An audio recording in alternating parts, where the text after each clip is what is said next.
तो लीजिए दोस्तों, आप सभी स्टूडेंट्स के लिए हम लेकर आ चुके हैं भूगोल विषय का पेपर, जो आपकी अर्धवार्षिक परीक्षा एमपी बोर्ड के लिए बनाया गया है।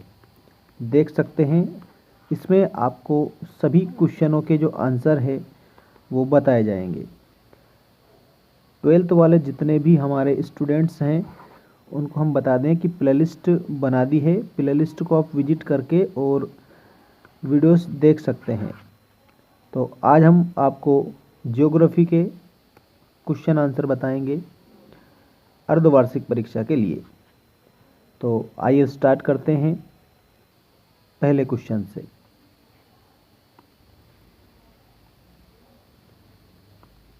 देखिए, इसमें आपको पहले सही विकल्प चुनकर लिखना है।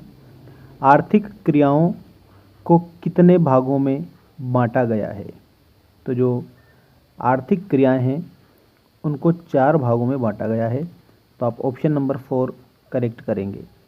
इसके बाद में लाल कॉलर समक किस क्रियाकलाप के अंतर्गत आते हैं? तो यहाँ पर आपको याद रखना है प्राथमिक क्रियाकलाप के अंतर्गत आते हैं। नेक्स्ट क्वेश्चन है, च्युइंगम चूसने के बाद बचे भाग को चकल कहते हैं, ये किस वृक्ष से प्राप्त होता है? तो आपको यहाँ पर इसका करेक्ट जो आंसर है वो बताना है जपोटा। ठीक है, इस प्रकार से आप इसे हल करेंगे।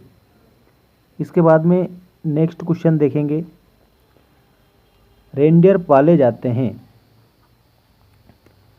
तो इसमें आपको याद रखना है जो ध्रुवीय क्षेत्र है ना, उसमें रेनडियर पाले जाते हैं।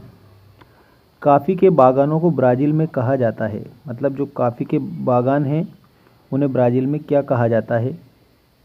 तो आपको याद रखना है फेजेंडा कहा जाता है, फेजेंडा। इसके बाद में नेक्स्ट क्वेश्चन देखिएगा, अंगूर की कृषि मुख्य रूप से कहाँ की विशेषता है? तो ये भूमध्य सागरीय जो क्षेत्र हैं उनकी विशेषता है। तो इसमें आप उत्तर नंबर फर्स्ट कंप्लीट याद रखेंगे। इसके बाद में नेक्स्ट क्वेश्चन देखिए, सोवियत संघ में सामूहिक कृषि को कहा जाता है। तो कोलखहोज कहा जाता है, जो कि आपको ऑप्शन नंबर फर्स्ट में दिया गया है। देखिएगा, ये जब अयस्क को धरातल की सतह से खोदकर निकाला जाता है तो उसे क्या कहा जाता है? तो यहाँ पर आपको याद रखना है खुली खदान, उस खदान को कहा जाता है खुली खदान। ठीक है, इसके बाद में किस देश का प्रत्येक सदस्य सहकारी कृषि का सदस्य है? तो इसमें आपको याद रखना है डेनमार्क। डेनमार्क आपका ऑप्शन नंबर सेकंड है। ठीक है ना। यहाँ आपको एक बात ध्यान देनी है कि डेनमार्क का जो प्रत्येक सदस्य होता है वह सहकारी कृषि का सदस्य होता है। वहाँ पर इस प्रकार के रूल्स हैं। इसके बाद में नेक्स्ट क्वेश्चन पर ध्यान दीजिएगा, पशुपालन एवं कृषि कार्य एक साथ कहलाते हैं। जैसे अगर पशु को भी आप पाल रहे हो प्लस खेती भी कर रहे हो, पशु को भी पाल रहे हो प्लस खेती भी कर रहे हो, तो ये जो कृषि कहलाती है मिश्रित कृषि कहलाती है। ठीक है, आपको मिश्रित कृषि याद रखना है, क्योंकि जिसमें हम पशुओं को भी पाल सकते हैं और खेती भी करते हैं। इसके बाद रिक्त स्थान की पूर्ति कीजिए। इसमें आप रिक्त स्थान देखेंगे। देखिएगा, भोजन एकत्र करना, आखेट करना, वन काटना, पशुचारण आदि क्रियाकलाप के अंतर्गत आते हैं। किस क्रियाकलाप के अंतर्गत आते हैं? तो इसमें आप याद रखेंगे प्राथमिक क्रियाकलाप, प्राथमिक क्रियाकलाप।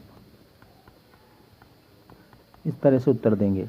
अगला प्रश्न देखिए, नए चारागाहों की खोज पर्वत से मैदान, मैदान से पर्वत की ओर जाना क्या कहलाता है? तो ऋतु प्रवास कहलाता है। यहाँ पर आप ऋतु प्रवास याद रखेंगे, ऋतु प्रवास। इसके बाद में जपोटा वृक्ष के दूध से बनाई जाती है। तो आपको यहाँ पर याद रखना है च्युइंगम बनाई जाती है, च्युइंगम बनाई जाती है। कुनेन पौधे के भाग से प्राप्त होती है। तो जो कुनेन है वो छाल से प्राप्त होती है। जो मलेरिया की जो दवा है ना, वो कुनेन नामक दवा है जो पौधे की छाल से प्राप्त होती है। पौधे का नाम क्या है? सिनकोना वृक्ष है, वो भी आप याद रख लेना, सिनकोना। इसके बाद में नेक्स्ट देखिए, तिब्बत एवं एंडीज क्षेत्र में एवं अंटार्कटिक और उपध्रुवीय क्षेत्र में पाले जाते हैं। ये खाली स्थान, दो जगह खाली स्थान दिए हैं इसमें, तो इसको आप कैसे हल करेंगे? एक यहाँ पर तो लिखेंगे याक एवं रेंडियर पाले जाते हैं, तो यहाँ पर आपको रेंडियर लिखना है इस प्रकार से। अब इसके बाद में नेक्स्ट आप देखिएगा,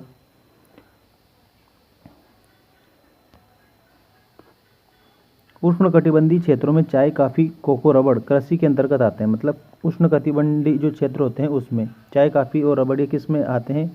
तो रोपण कृषि के अंतर्गत आते हैं। तो आपको क्या करना है? रोपण कृषि लिखना है, रोपण कृषि इसमें।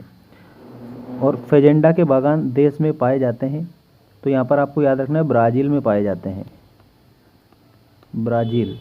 इसके बाद में फसल उत्पादन एवं पशुपालन दोनों को समान रूप से महत्व देने वाली कृषि कहलाती है, तो वो मिश्रित कृषि कहलाती है, जो अभी हमने थोड़ी देर पहले देखा था, मिश्रित कृषि कहलाती है। इसके बाद में देखिएगा आप, नेक्स्ट क्वेश्चन आपकी स्क्रीन के सामने है। आप फलों की आपूर्ति करने वाला कृषि क्षेत्र है, तो भूमध्य सागरीय, इसमें आपको याद रखना है क्या होता है? भूमध्य सागरीय क्षेत्र होता है, भूमध्य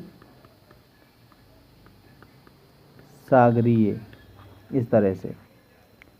और इसके बाद में नेक्स्ट क्वेश्चन देखिएगा इसका,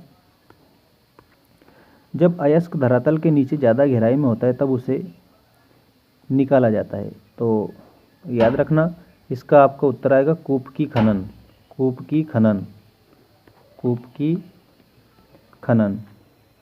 तो ये आपका करेक्ट उत्तर रहेगा।